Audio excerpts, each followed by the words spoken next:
안녕하세요. 서들입니다. 국내 상장 미국 ETF 투자자에게 연초부터 정신없는 2025년입니다. TR ETF 폐지와 절세계좌 이중과세 논란이 현재 대표적인 문제인데요. 여기에 국내 상장 대표 미국 ETF인 타이거 미국 S&P 500과 타이거 미국 나스닥 100 분배금이 작년보다 확 줄어들면서 또 다른 논란이 되고 있습니다. 관련해서 네이버 카페 게시글과 월정님 매수클럽, 유튜브 댓글 등 다양한 경로를 통해 제보를 받았는데요. 그래서 해당 내용을 데이터 바탕으로 조사해봤습니다. 늘 그렇듯이 결론부터 이야기하면 많은 분들이 걱정하는 배당금 떼먹을 가능성은 크게 신경 쓸 필요 없습니다. 배당금과 주가 상승 합친 타이거 토탈 수익률이 비교 대상인 에이스와 거의 차이 없기 때문이죠. 다만 관련 기사에도 나와 있듯이 분기별 들쑥날쑥한 분배금 지급은 이번처럼 투자자에게 혼란을 야기할 수 있는 만큼 앞으로 너무 극단적인 쏠림은 지양할 필요가 있어 보입니다. 원조 S&P 500 ETF인 스파이나 부, IVV는 2008년 글로벌 금융위기와 2020년 코로나 팬데믹처럼 누구나 인정할 만한 역대급 사건이 터진 게 아니라면 배당금 반토막 나는 일은 거의 없이 안정적으로 지급되고 있기 때문이죠. 이번 타이거 미국 ETF 분배금이 확 줄어든 이유는 2월 7일 공지 기준 펀드 외국 납부 세액 과세 방법 개편 과정에서 발생할 수 있는 불확실성을 감안해 분배금 책정을 보수적으로 했기 때문이라고 합니다. 타이거에서 이 부분을 미리 인지하고 있었던 만큼 배당금 공시와 함께 이 내용도 함께 공지에 올렸다면 긍정적인 브랜드 이미지도 함께 챙길 수 있는 좋은 기회가 될 수 있지 않았을까라는 생각이 공지글을 읽으면서 들었습니다. 본론으로 돌아와서 제가 결론으로 이야기한 내용의 근거들을 하나씩 자세히 살펴보겠습니다. 일단 타이거 미국 S&P 500 올해 2월 분기 배당금은 한 주당 45원입니다. 작년 2월 배당금이 70원이었으니 무려 36% 줄어든 금액입니다. 반면 타이거와 상장일, 분배금 지급일이 같은 에이스 미국 S&P 500 올해 2월 분배금은 한 주당 65원입니다. 근데 에이스는 작년 2월 배당금도 올해와 똑같은 65원이었습니다. 일단 배당금이 줄어들지 않았고 2월 분기 배당률을 비교해봐도 타이거 0.21%, 에이스 0.31%로 에이스가 더 좋은 모습입니다. 참고로 나스닥 ETF도 타이거 2월 배당금은 전년 대비 67% 줄었고 시가 배당률은 0.05%인데 에이스는 전년 대비 배당 성장률 17%, 시가 배당률 0.15%로 더 좋은 배당 지표를 보여줬습니다. 똑같이 S&P 500과 나스닥 지수를 추정하고 배당금 지급일도 같은 상황에서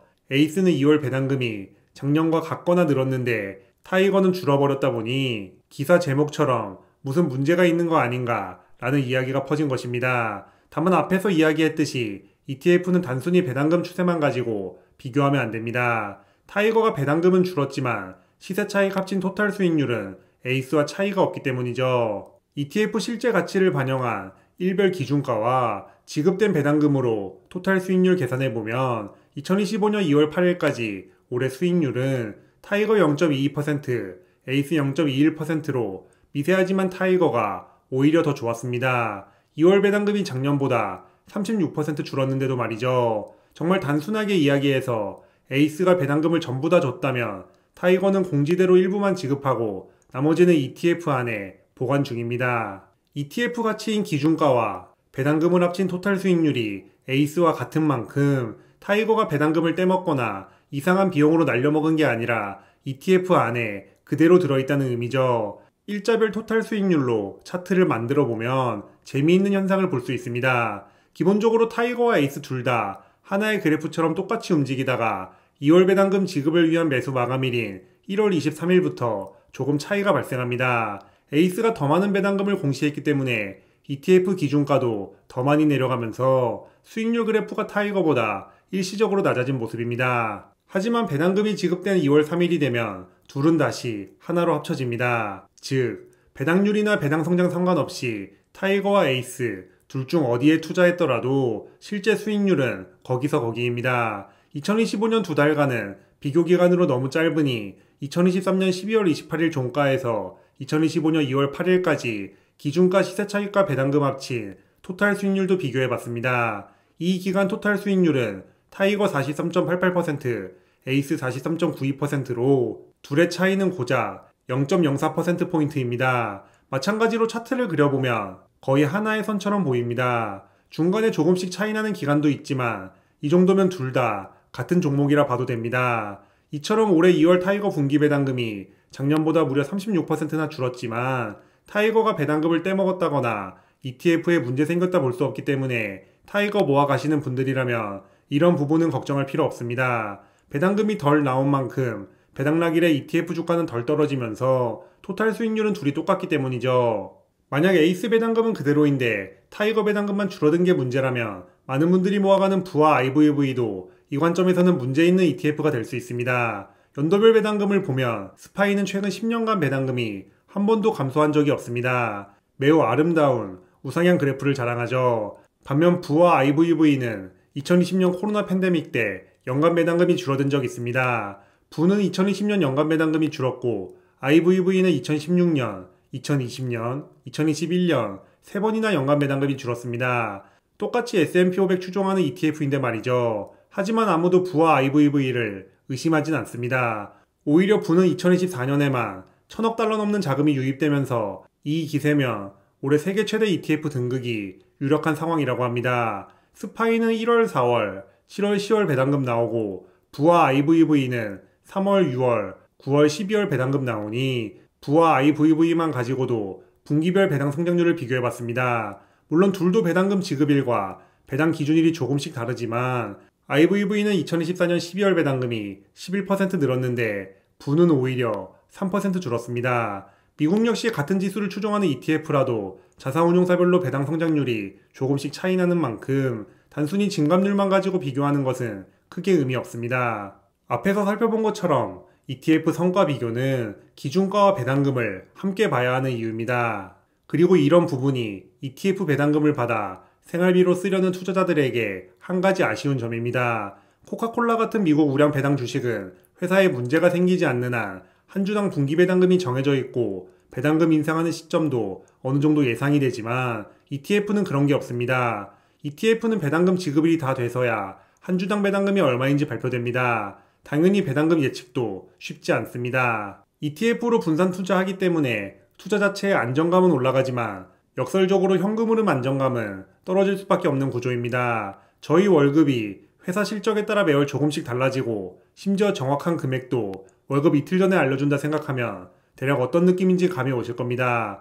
배당 성장 ETF 대명사인 SCHD도 연간 배당금으로 보면 꾸준히 성장 중이지만 분기별로 보면 변동성이 상당합니다. 예전에 영상으로 이야기했듯이 노후에 배당 ETF로 생활비 현금흐름 만들 때 1년치 배당금을 모아서 사용해야겠다 결심한 이유입니다. 참고로 타이거와 에이스 미국 S&P 500뿐만 아니라 나스닥 100 ETF도 토탈 수익률을 비교해봤는데요. 우선 2015년 2월 8일까지 두 개 ETF의 올해 토탈 수익률을 차트로 그려보면 S&P 500과 같은 상황입니다.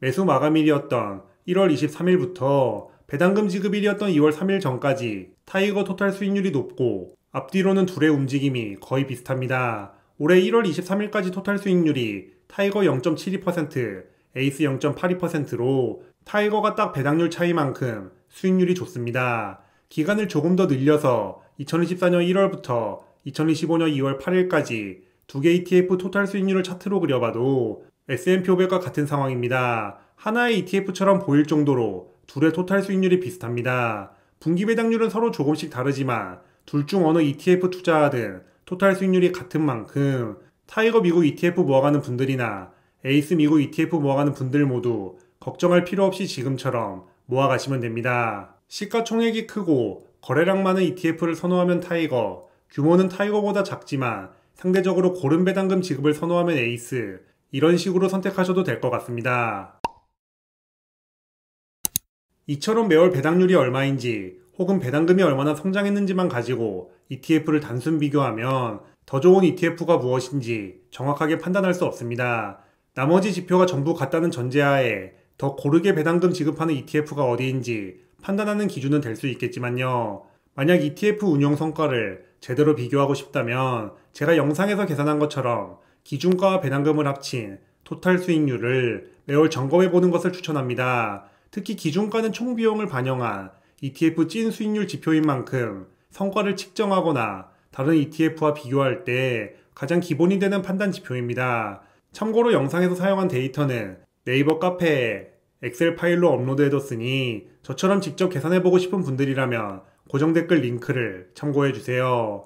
절세 계좌에서 국내 상장 S&P 500이나 나스닥 ETF 혹은 둘 다 모으기로 결심했다면 너무 이것저것 고민할 필요 없이 마음에 드는 자산운용사 ETF 하나 선택해서 꾸준히 모으는 데 집중하면 됩니다. 제가 연금저축펀드 시작했던 2019년만 해도 ETF 간 총 비용 차이가 심한 경우 0.5%포인트 넘기도 했던 만큼 비용 비교가 필수였습니다. 하지만 지금은 국내 상장 ETF 업계 경쟁이 워낙 치열해지면서 총 비용 차이가 0.03%포인트도 안 되는 수준입니다. 격차가 거의 나지 않다 보니 매월 총 비용 데이터가 업데이트 될 때마다 순위가 조금씩 바뀌기도 하죠. 이제는 ETF 간 차이가 거의 없기 때문에 매월 업데이트되는 ETF별 비용이나 배당률, 배당 성장률 등 너무 사소한 순위 경쟁에 신경 쓰지 말고 ETF를 꾸준히 모아가는 환경 만들기에 좀 더 집중하는 것을 추천합니다. 다음 달에 내가 지금 투자 중인 ETF보다 비용이 0.02% 낮고 분기 배당률도 더 높은 ETF가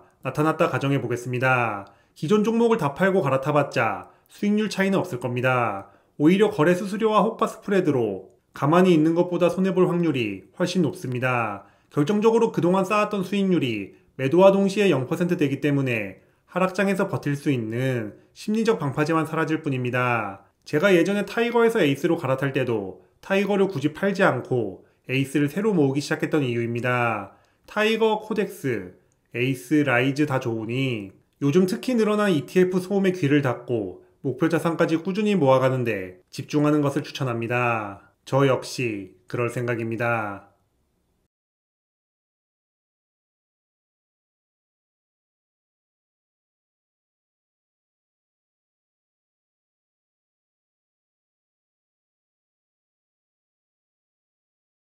그럼 오늘도 긴 영상 시청해주셔서 감사합니다. 제 채널이 구독자님들의 자본주의 라이프에 조금이나마 도움이 되었으면 좋겠습니다.